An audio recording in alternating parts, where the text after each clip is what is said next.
You are on the journey of business. An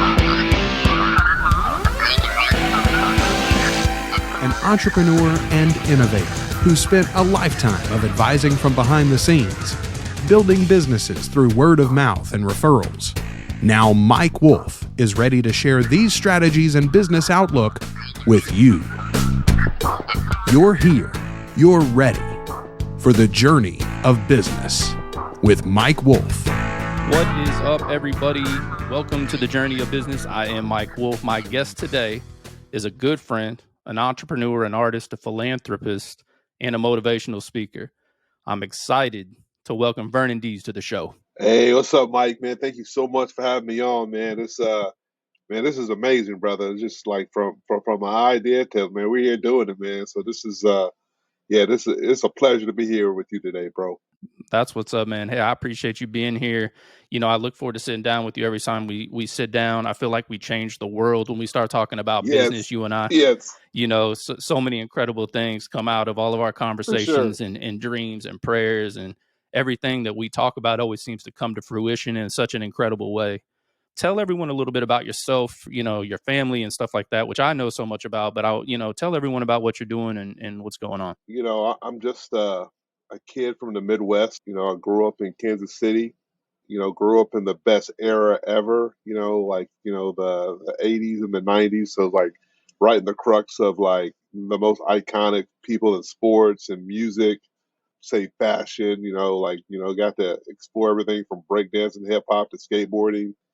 And at the same time, in the middle of that, I'm a church kid. You know, grew up in church, wrapped in church. You know, just the whole thing. You know, I got to do it all. All that culminates to who I am today. We fast forward. You know, I felt a call early in my life to do youth ministry and do it outside the box. You know, so like you could find me in the late '90s after graduating high school, after I did not receive my scholarship to Georgetown University to play basketball at 5'11". You can find me like, Absolutely. serving at a Yes. local church, doing hip hop, setting up skate ramps. And, that led me to move to Oklahoma. And one of the places that I never thought I would move to, being a Kansas City kid, being a big city kid, and moved to Oklahoma and just fell in love with the people and the culture. And got married in '03 with the girl that stole my heart at youth group, and so we've been married. I think we'll be married in like 20 years this March. In 2 months, be a 20-year anniversary.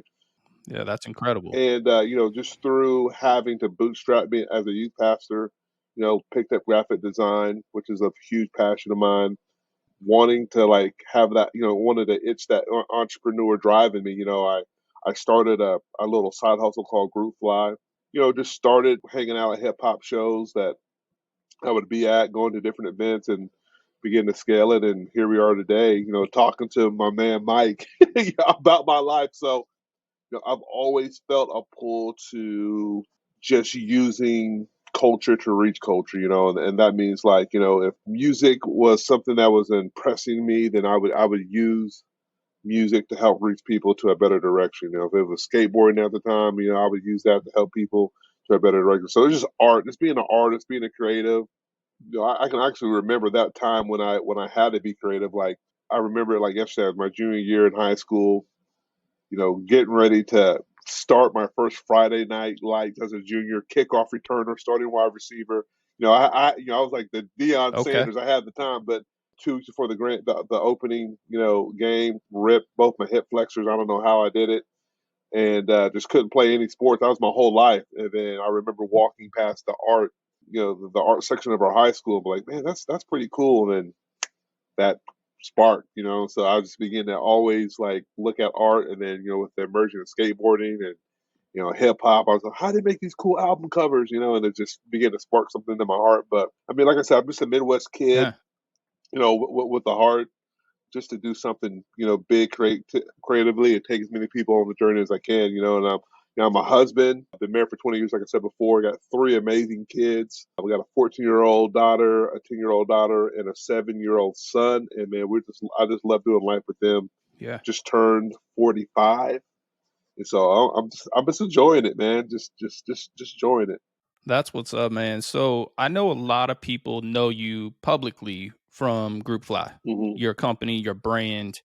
What would you say your goal was when you were creating the brand? Was it culture? Was it what stood out to you that you just wanted to give back and be able to really kind of imprint something in the community? Well, I was a huge like culture guy, and so like as far as like what was happening on the ground, like let's backtrack to like the early 2000s, and so at that time you could find me. I was a youth pastor. I had a hip hop group. I was in a hip hop group with JB. We were doing these little mini tours, and you would go to different spaces. Like, man, where are they getting these cool clothes at? And there was an Yeah. emerging culture of streetwear, and of course everything starts on the coast, New York in California, and I was like, dude, where are people getting these where are people getting this gear at? And so a little bit of it was like I started my brand because like, man, I wanted some cool clothes, and I want to do that here in Oklahoma, which Yeah, is for sure. crazy.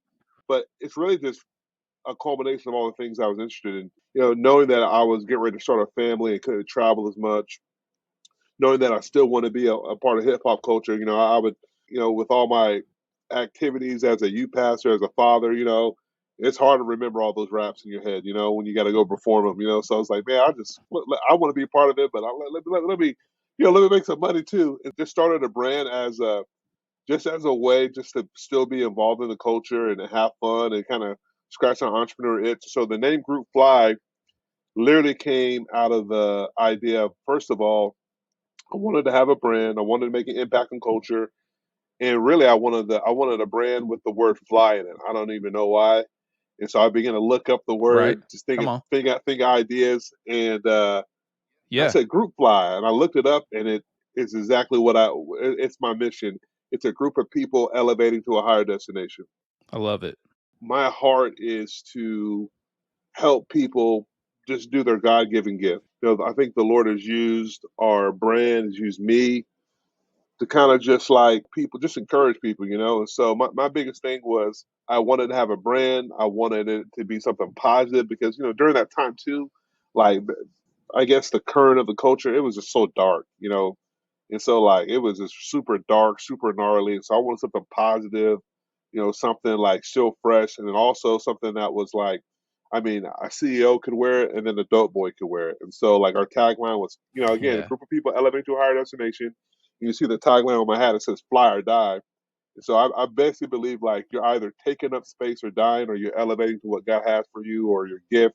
It was so funny because people will take that phrase. It's like, yeah, man, yeah, I'm going to be all I can be in the time I have. And other people are like, man, I'm fly, man. I'm sorry. Oh, you fly, you die. So it's like, it's our duality, and that's what I Yeah. love. And so, I just want to be a bridge to opportunity, a bridge to hope, and come as you are, define as you want to define it, but I'm here for you. You know what I'm saying? Like, I'm here. Yeah. If you got a question, if you want to help, if you want to do what I'm doing, let me help you. You know what I'm saying? If you want to have a think tank, let's do that. But yeah, it's just simply that. That's so good, man, that you say that because I know, like I said, you and I sit down, we talk a lot about, the next generation, how we can inspire them, how we can teach them. I know you and I've talked about doing some entrepreneurial stuff together Right. in the schools and trying to do some different Yes. things to impact, the youth and kind of show them the right way to live and the right way to do business, For which I sure. think is so important because it's not taught in the schools to do business the right way. It's such a weird scenario to know that you go to some place and you send your kids to a place and they're not really being taught, how to be an entrepreneur. Right. That everybody doesn't fit in a box, Right. and I think that that's such a hard concept for parents. I think it's a hard concept for school districts, and then I think it's hard for kids because they're molded by their parents, and a lot of times you can be held back by the restrictions that were put on the people before you. Right. Right. Right. And so the inspiration that these kids have now and these young adults have now, it's inspiring, and it's a little bit terrifying because if they're not given the opportunity to shine, what are we doing? What are we doing? So I know your journey. Right. I know the ups, I know the downs. We've talked about it, prayed about it, thought about it, Right. Try to inspire people one way or another from them. Can you talk a little bit about starting your company and the obstacles that you faced in that experience? Me being an optimistic, positive, high energy guy, I had the bright idea of starting my brand, on the brink of a recession. So I started my brand in 2008, you know, But like, you know, Yeah. the people that I was reaching, man, they don't know nothing about a recession. They know something like, hey, where's the next hip hop jam at? When the next sneaker coming out? You know what I'm saying? Like, so they were, you know, I say that to people like, you did what?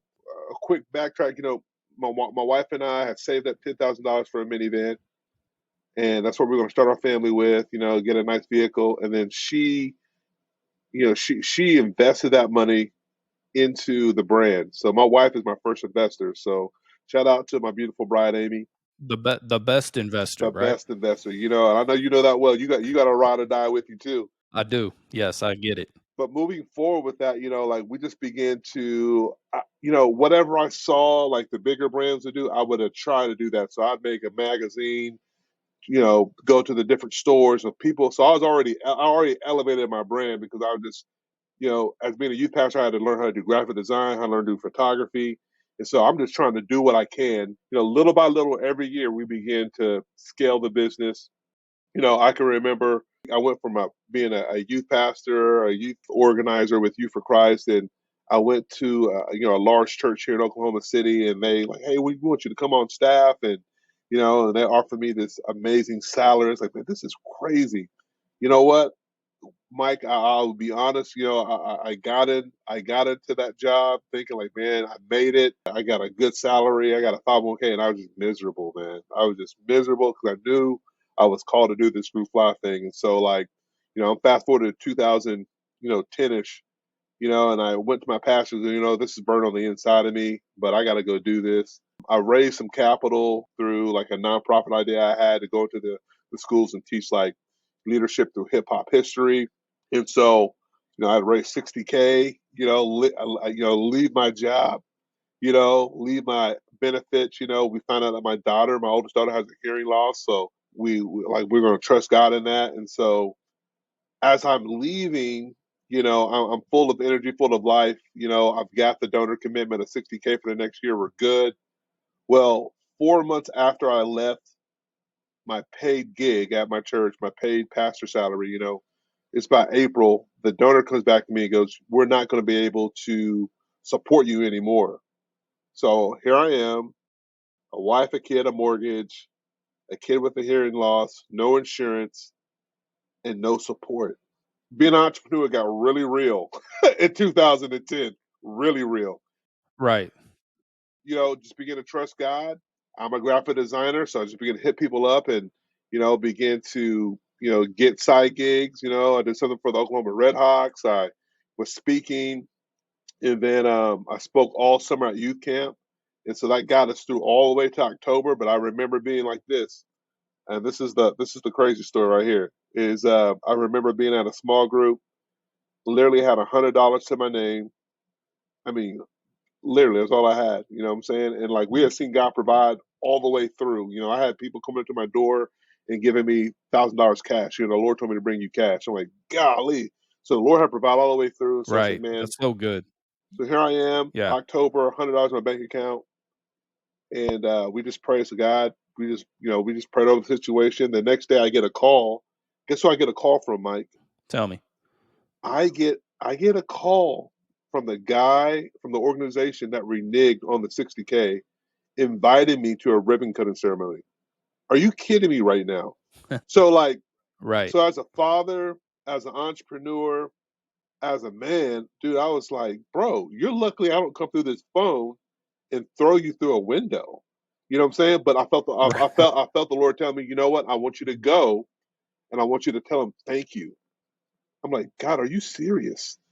And so that's what I felt it. I felt like, I mean, it was an audible voice. You need to go and tell him thank you. So here I am. I walk into this ribbon cutting ceremony for a community center that these guys, you know, help support. You know, so these are the same guys that promised to support my family for 60K and renege, and then have the audacity to invite me to their ribbon cutting ceremony. So they walk in. I go up to them and say, hey, I know it didn't work out, but thank you guys. Thank you guys for the opportunity. So I go to the back of the room just in tears, man. There's like the mayor, you know, the chief of police, everybody's there. And I'm just like, God, are you all right? All right, I did it. And then because I did that, I met a good friend of mine called Greg Dewey, who worked at Sandridge. And he goes, Vernon, what have you been up to? I said, let me tell you. And so I'm doing this, this inner city initiative with hip hop and leadership. And also I got a clothing brand I'm trying to get off the ground because I got a guy you need to talk to. Well, that meeting led to another meeting with my good friend Trent Ward. And so you hear the name Ward, right? Yes, that is the son of Yeah. Tom Ward, the oil mogul of Oklahoma City from Sand Ridge Energy. Right. So I'm in the meeting with his son, and I'm just casting vision. And I still have $100 in my bank account. I go in there for a pitch for 75K. If I have 75K, I'll be able to do my leadership deal, be able to do my brand. And so we begin to talk, and our hearts connect. We begin to weep, and it's like my long lost bro. And so because man, Yeah, for we sure. want to do something. Come back in about a week, and then I want to help you out. So I'm like, man, praise God. So I'm thinking like 75. So either I'm gonna do 35K, 50K, or 75K. I'm like, man, if I get 75K, we're gonna be awesome. I come back to that meeting. Trent goes, you know what? I talked to my wife and my team. We want to give you 250K to help launch your brand to the next stratosphere. I'm like, and it's an angel investment. So that's what set us mind blown at that mind point, blown. right? And it was on like Yeah. Donkey Kong, man.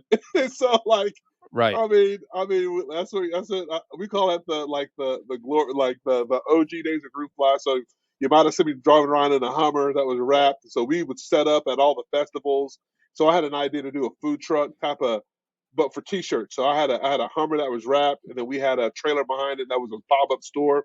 So when they had the H&H, the big food festivals that like 40,000 people, we were down there selling T-shirts. That's when Kevin Durant and Russell Westbrook was in a rookie contract. So we made some. This is before Instagram and TikTok, before people had their social IP. So like we put their face on pictures. I mean, we're putting their face on T-shirts and selling them. Like we sold hundreds of things, thousands of things. They even bought them as the athletes bought their own shirt. It's just the Lord. It's just a time that will never happen again in history. We did some pretty cool things. We got into Zoomies. And then this is my infamous oops failure. This is like one of my biggest failures. So I'm selling T-shirts. I'm like the king of Oklahoma, man. Just selling T-shirts everywhere, in the mall, everywhere. I have the idea that I want to do like actual cut and sew garments. And so like, by that I mean, I want to have like a clothes, like I want to graduate from like T-shirts and hats to like pants, button-up shirts, jackets. I want to go to the next level. So I want to be like Ralph Lauren per se. And so I take out about 80K. Yes, $80,000. I did that because I knew like man, I'm batting 100. Might as well go for the stars. So that's what I did. I hired my good friend from New York that helped develop a bunch of high-end brands, and we set out on this quest to have this clothing line, Mike, in stores across the U.S. So we get the prototypes that cost about 60K. We start selling them. Stores pick them up. And so how fashion works, you have your prototypes a year in advance, and then the store makes an order. You go into production. When it's done, they pay for those, and then you ship them out, right? And so like we Yeah. sell, we sell to a couple of shops. They pick us up. So this is working. We get to the production to fulfill the orders. I was guaranteed a second investment run from my investor. I'm ready for that next 100K so we can fulfill these orders. My investor looks at me and goes, man, I don't got it. So I just blew $80,000 on samples in a sales cycle that I couldn't even produce. And so that is the biggest whoops. It's $80,000.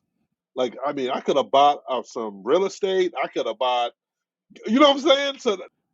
Yeah. And so that was huge. So that, I mean, bro, I went into a literal, I mean, I had to think fast. So we opened up a shop downtown, did some amazing numbers down there. Then I had a second investor. So I crawled myself out of that hole. I have a second investor, and this is really where probably one of the darkest times of my life. You would think losing $80,000 would be dark, but this was even darker.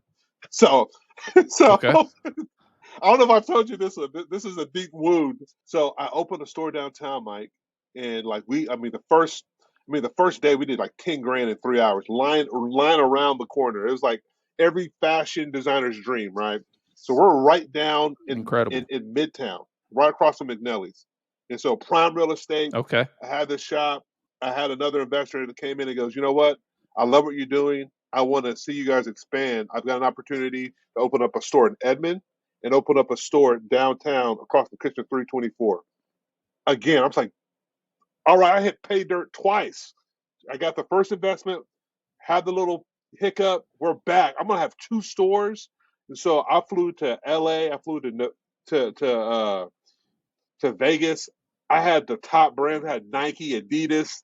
I had all the top skateboard brands. I had all the top streetwear brands in my shop in 2 locations. Time after time, I would get money from this second investor with these shops, and checks started bouncing. Things weren't adding up, and so my wife came to me and goes, "You need to leave this partnership, or you could have harsh repercussions. This doesn't smell right. It don't pass a sniff test." I had literally spent the 4 or 5 months just building these shops out, neglecting my family, and I was just like, "You got to be kidding me!" But I knew she was right. So I walked away from those Yeah. 2 shops, and she was dead on. Those things folded like cardboard tables. And so here I am, the top of the world, being in national retailers, getting ready to open up these 2 historic spots back in my garage with nothing. When you say that, I feel like the lessons, just to unpack a few Yeah, of those yeah, lessons, yes. initially, trusting your gut is one of those Oh, for things that sure. is super important to do as an entrepreneur. Hmm. And then I also feel like, you touched a little bit on the forgiveness piece early on when an investor kind of backs out on you. God calls you into, hey, like you need to show up. Because I think what people forget about forgiveness, whether they're burned or have bad experiences, is the forgiveness is for you. It's not for them. Bro, that's so good, Right. Mike. I think it's so hard for entrepreneurs because you're winning or you're learning, right? And it's hard to do both at the same time, because when you're winning, you're on fire for everything, right? Like you said, man, I'm about to be all over the place. I'm flying coast to coast. I'm doing this and that.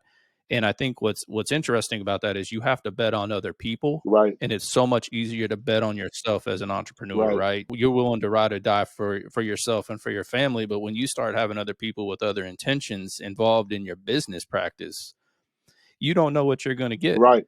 It's a hard lesson to learn, but I think it's a valuable lesson to learn. So when I decided to do this show, I was so intrigued by so many different people being able to listen and hoping that they hear things with the right heart, no matter where they are in their journey. Because I wish 20 plus years ago, when I was building my brand and my business, that somebody would have come to me and said, hey, avoid this, avoid this. Right. And instead, I fell in those holes. And now the purpose alone of this show is to add value to other people so that they can learn from other entrepreneurs and athletes and CEOs and people that have fallen.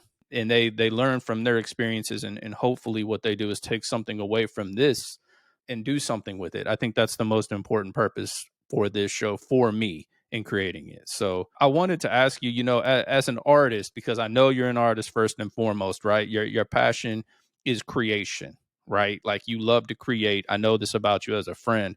How hard is it in the fashion game or the brand game to continually stay ahead of the trends? Man, I tell you what, it is.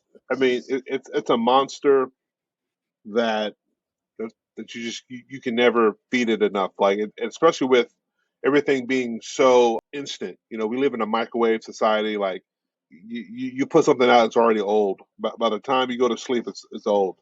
I see the brands that last. How we've been able to last is you got to create a narrative and have a story to it. You know what I'm saying? And so, like, I see a lot of I brands, a lot do. of guys that start apparel brands, and they're just doing it because they saw somebody on TikTok, and it doesn't have any depth.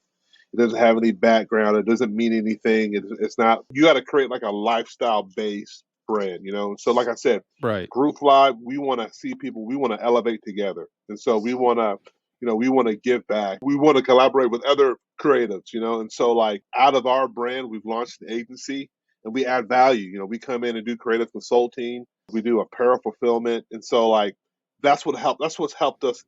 Number one, be sustainable, and number two, it gives us a cool story, So, like, why not buy this T-shirt? These guys are rad creatives, and they do so much in the community as well. That's what helped us, you look at brands that kind of have that long tenure. They're normally tethered to something more than just a trend, because that trend, you got to pay attention to it. You're right. As a designer, as somebody in apparel, yes, we pay attention to what's on trend, but like we know that deep down, like people are going to buy our apparel. They're going to choose to buy a Group Art shirt over another brand because number one, they resonate with the meaning and the purpose and the people behind the brand. They resonate with the lifestyle. So I think like that's key, man. And you probably can add to that on business. Like, I mean, how many people you seen like business fail because they didn't really have a. It was about getting the greenback and not about people. I think a lot of that is, good foundations, having the right values and the right morals when you're For doing sure. business, Yep. especially when you're dealing with end users and consumers. You want to put out good quality stuff no matter what you're doing. I think that's the big thing that I talk to a lot of people about in business and even, youth and people that I know. I have a lot of young people in my life who are like, man, I'm going to start a clothing brand. I said, I got a guy for you to talk to. Right. Because like, let me just tell you, it's not as easy as it seems. And just because you saw what's his name on TikTok be like, hey man, I'm printing my own shirts out of my own garage and it's easy, Hmm.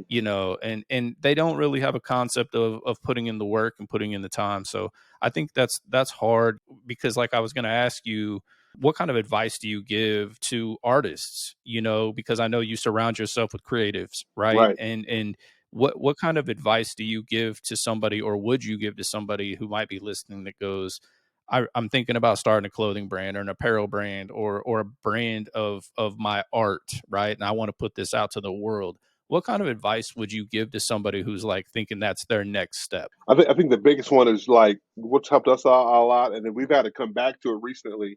Know your audience. Like who are you making this brand to resonate with?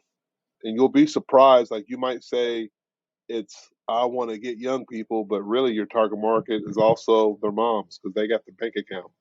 You know what I'm saying? So like it's really a Yeah. lot of psychology, a lot of just diving deep into your values, and then the second thing is you got to put yourself out there. So I meet so many creatives that are talented and they keep on pump faking because they want to get it perfect. Listen, it's never going to be perfect, and I follow that too. Yeah. I'm the king of that. I want it to be perfect. I want the rollout to be good. I want all this to be good. I want all the bells and whistles. I want the photos. There's tools out there to get it out and start getting traction that way. And I would say probably the most important thing is like you don't need a whole lot of money with technology now. Like a lot of my I'm gonna give a big secret here, and I'm gonna have all my clothing brand cohorts gonna call me out. So you're Come giving on. them the secret. And so the biggest deal is like so we just dropped 29 shirts, hoodies, t-shirts, hats, the whole 9 yards. So we dropped it on New Year's Eve, right? And had a great Okay. response. But here's the deal: none of those T-shirts are in existence. So I basically did a pre-order. I think I sold a couple hundred T-shirts. Got the cash.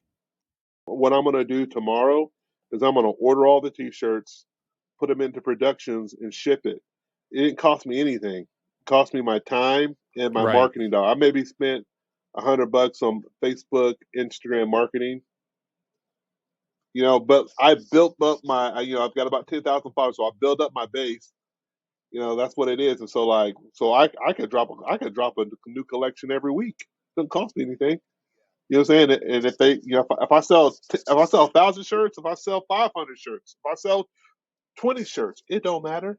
You know what I'm saying? That's a really important lesson, not only in just apparel, right? In any kind of, business that you're selling something that doesn't take you a significant amount of time to fulfill. Right, You could fund your own orders just on hustle, on social media, right, on content alone. And content in most cases is virtually free. right, With the power of social media now, it's changed the dynamic in how people do business, especially like in your brand, for example. Like you said, I love the idea that you would share that, because what I think it does is it gives people the opportunity to go, man, I could put this out. right, I could pre-sell this. right, I could sit on the cash. I can afford to pay for it all at right, once.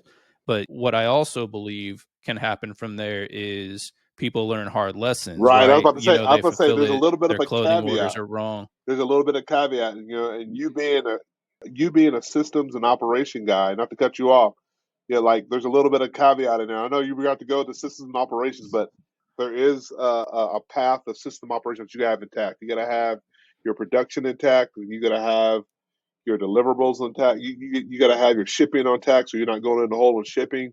So there's little things, and like Right. I think my heart now is like we've even talked about this. Is like my next phase is kind of doing kind of workshops for up and coming creatives to help so they can get the art out and not have to break the bank, not have to go out and raise 250K. Also, kind of giving guidance when that scale comes, being somebody on their shoulder to be like, hey, look for this, look for that, look for this. But you're right, with technology and socials there. It's so good, man, from the standpoint. And like I said, because I am a systems guy, right? Right, People hire me to go in and essentially tear apart their systems and rebuild them. right, That's what they do. And so I think the hard part for me is when people hear that it's, so easy, right? It's usually too good to be true. You know this. And so for somebody to, I love the idea of the pre-sale, but you've been doing this a very long time. yeah, You have built those relationships with manufacturers right, and all of your people and your vendors to be able to supply that demand. And so I just want to make sure people don't hear that and go, yo, this is easy, so simple. We can do this. I'm going to take, I sold 1,000 shirts, but now you know what? You can't fill them. And now people are coming for you. right, Right. So, I think the important lesson there is, build the systems, put them in place, build the relationships, and then put those two together and then start your brand. right, In my opinion, for what right. it's worth, For sure, for sure. That same model is what we use, for our clients. Like we'll get orders and they'll pay the invoice and then we'll fulfill them. You know what I'm saying? I mean, there's a Right. lot of systems and steps got to go in there because if you mess up an order, 250 shirts, man, you're liable for that. Man, that's Yeah, you're eating the cost. 5, 6 Yeah, and grand the out time. the door. So So I wanted to pivot a little bit because you and I talk a lot about your heart for people. I know your heart for people. You love people first. I love that about you. It's so inspiring to me. I know that you in the past few years co-founded UrbanBridge, right. which is essentially a nonprofit company based here in Oklahoma City that empowers the underserved community. Can you talk a little bit about how this came about and the impact that your team is having in the community? Yeah, Urban Bridge, started between three guys, my good buddy James Jackson, my dear brother Marcus Jackson, who when I was a youth pastor, he was like my right hand guy. Eastside born and raised, Grammy nominated hip hop producer. I mean, just one of the most impressive urban leadership youth programming minds that I ever. You know what I'm saying? I mean, Yeah, he's amazing. One of the for best sure. community leaders I've ever met in my life. We started dreaming, because we all had Marcus and I had a tenure with Youth for Christ, to where it was always hard for like people to raise money, and you're always, you're not doing the work, you're raising money. What would it look like to have entrepreneurship, business, creativity, and then outreach, youth programming combined, And so that's where the dream Urban Bridge came from in 2015, three guys praying in the back of a coffee house. And so from there, we just began to dream of having a youth center to where kids can come in and be impacted, learn to do business, be mentored, have a safe place, do athletics, just be exposed to things that would help them escape the poverty gap, through opportunity. We launched out in 2015. We broke ground in 2019. We opened it up our first center, and at the end of 2020, we broke ground on our first building, and we've been rolling ever since. And so we went from having $1,500 in an account to like now we're managing properties and programming and staff. So it's just crazy what God has done.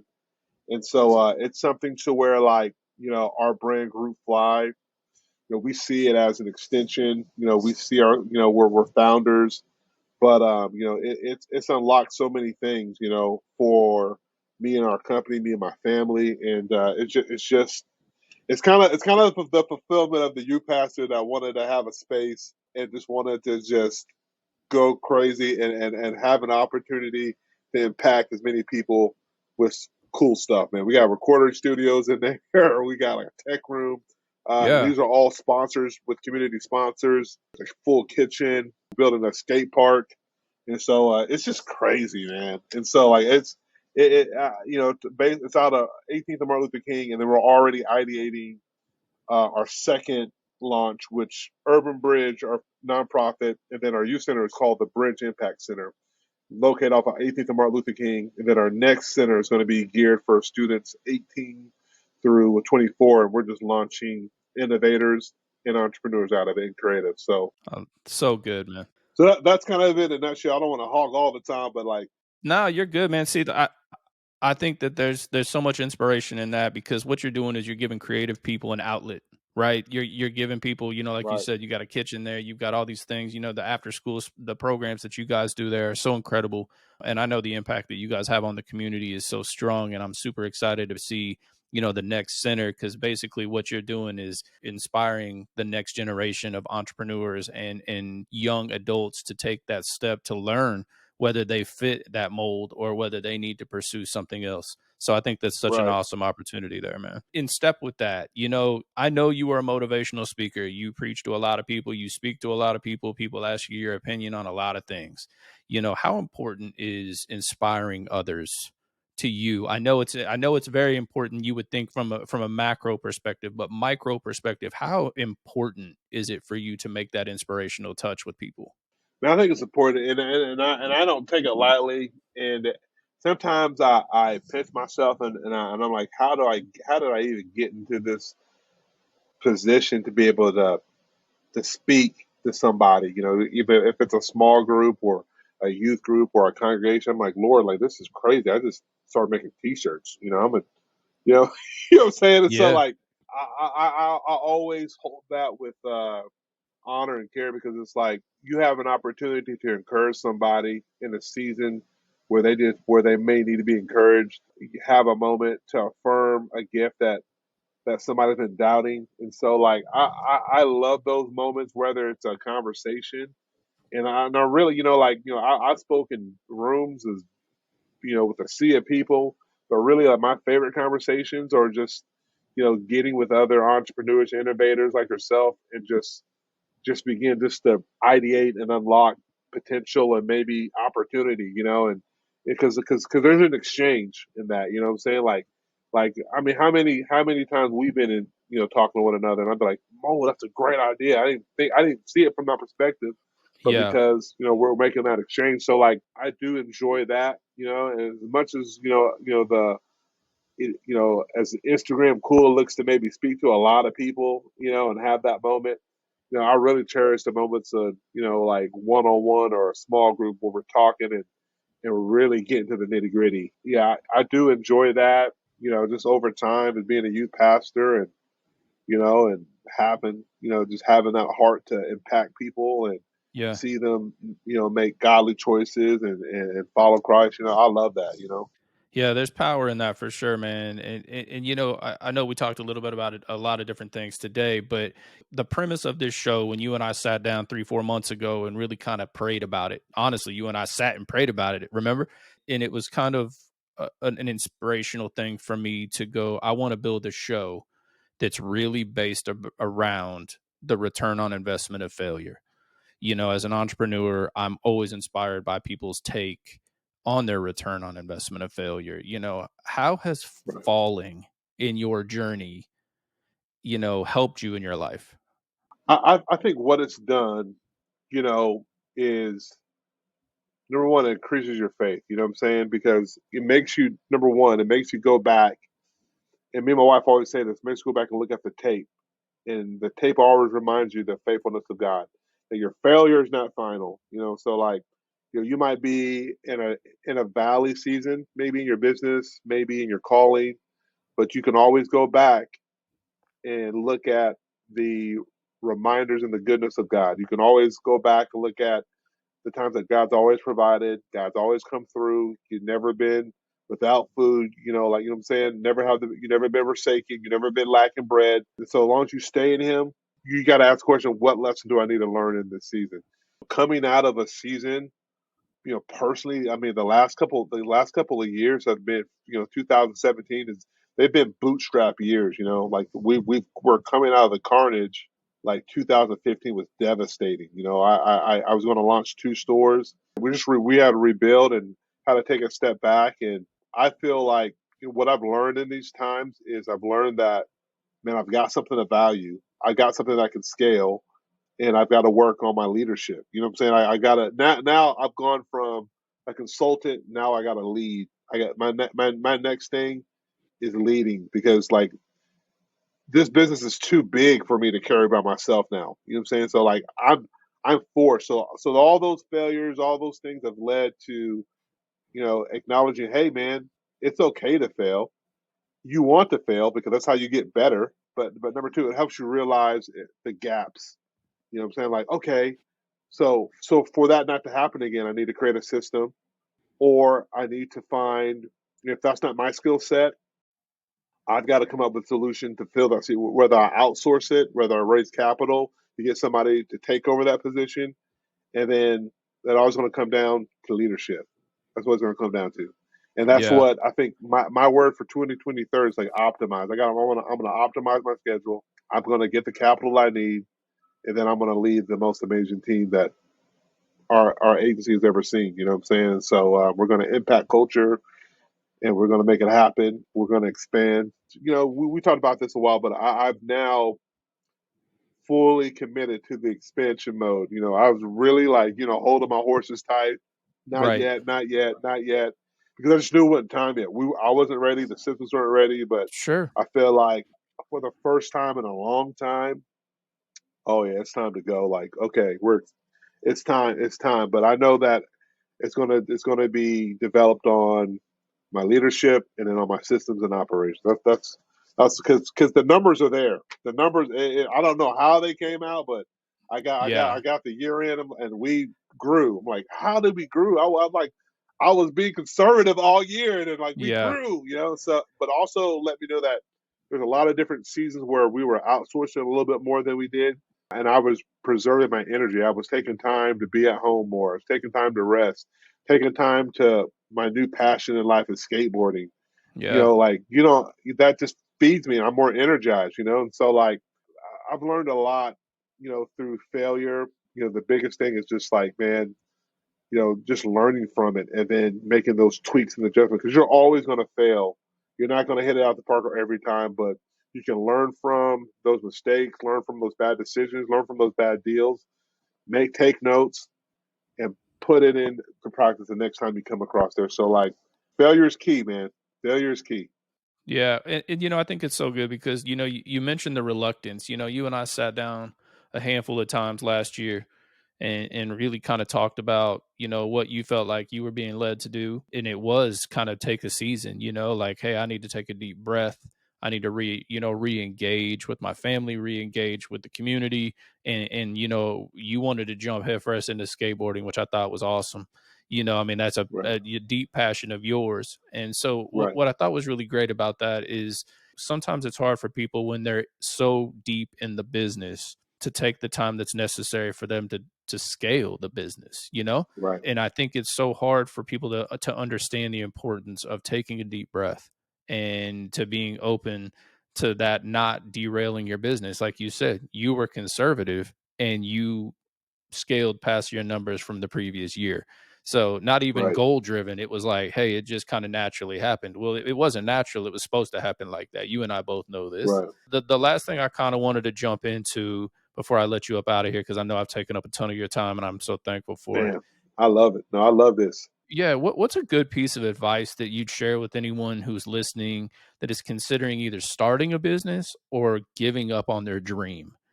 Because Mm, you've battled, you've really battled in, ooh, in in your journey in business, great and not so great moments, but you've come out, on the other side of it with faith. And, is that really kind of the message for somebody to, don't give up on your dream because you have a purpose? right, right. I mean, you hit it right on the head. So it's like, for me, it's like I know that this is my assignment, and so like it makes no sense for a 45-year-old man with 3 kids and a wife and a mortgage put out, urban streetwear clothing and have dreads. You know what I'm saying? It's just it makes no Yeah. sense, but I know it's my assignment. This is what I'm built for this. So this is in me. You know what I'm saying? It's not on me. This is in me. This is who I am. And so like Yes. but that comes from having spent time and having getting direction from the Lord. You know what I'm saying? He's got a director step, and like I knew when God called me to start GRPFly that He called me to start GRPFly. Until He tells me to stop doing it, that's when I'll stop. But He hadn't told me to stop yet. You know what I'm saying? Right. Now He's expanded it and modified it because what He's actually done is I've basically started by starting the agency. That's how we fund the vision of the brand. You know what I'm saying? And like I do. I don't know how. I mean, you know what I'm saying? Like, but that just comes from that's a process. It took a process to get there. So now, like for the first time ever, by taking that next step, now we're to the point where we have retainers. So I'm not tripping what comes. I know what money's coming in now because I've got accounts and I got retainers. But before it's like you were with me last year in this. We were trying to like, well, I don't even know what's going to come in next year because everything's like orders from different clients and all that. And so we switched that over to what now we kind of forecast a little bit. So now I can take time and get into other products. But like you don't know that unless you stay in there. You know what I'm saying? So a lot of people will start something, the first opposition, the first rough patch, the first mistake, the first, $20,000-$30,000 loss, you're out the game and you're crying because you can't have it now. A lot of people are like, man, I want to get a brand like yours. Like, bro, it's 15 years, bro. Yeah. 15 years, and some years it's getting. Sometimes it's just getting up and going to the office and doing one task. Do one thing for the advice is do one thing a day for your brand. That's so So if good, it's man, because learning, I think one people thing. being hyper aware and self-aware enough to know their strong suits, I think is very important because when, like you said, forecasting is very important. Having these things in the pipeline is very important so that when you do take a loss or you do have a mistake or you do fall, which you will, you at least have something coming. It's not Right. catastrophic. It is not something that's going to derail your dream. And so, a lot of people always ask me, it's like, I don't know if I don't believe in myself anymore. I've Mm, failed. I've been in this boat. I've taken some really big hits in my business and made some strong mm, decisions that, I believe that I was led to do. And, sometimes they work out and sometimes they don't. And that's part of being an entrepreneur and taking that risk. right. So I'm so thankful for you taking the time. Tell me and tell the listeners where they can find you online and your brands. Right. Sweet. So like, you can find our brand, grpfly.com. Basically GRPFly without the vowels. So grpfly.com. And then for our creative services is grpflycreative.com. And so you can find me online on Instagram all day long, showing pictures of my family and me and my son skateboarding at Vern GRPFOY, and then our Instagram is GRPFOY. Uh, the same as that. So again, like man, I just want to encourage everybody, like don't give up on your dream. Get good counsel. Get guys like Mike that you can bounce ideas in. You got to build a team, man. You got to build a community of people that keep you going.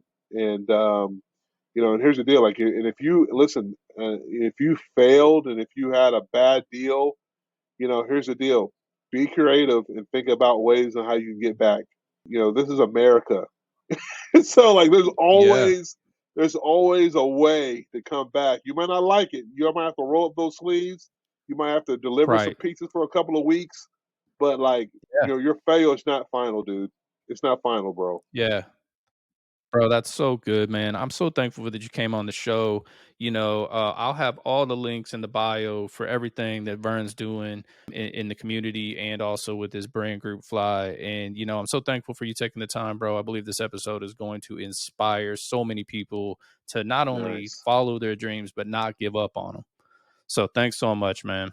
Mike, thank you, bro. And I love what you're doing, man. And bro, this is amazing, brother. Yeah, man. Yes, Thanks sir. so much, man. I appreciate you. Thank y'all for checking out the Journey of Business show. We will see you next week with another incredible guest sharing their journey in business. to continue your journey of business. Subscribe to the show wherever you find podcasts or at YouTube. And for more information on consulting inquiries, go to www.tradelinkSales.com.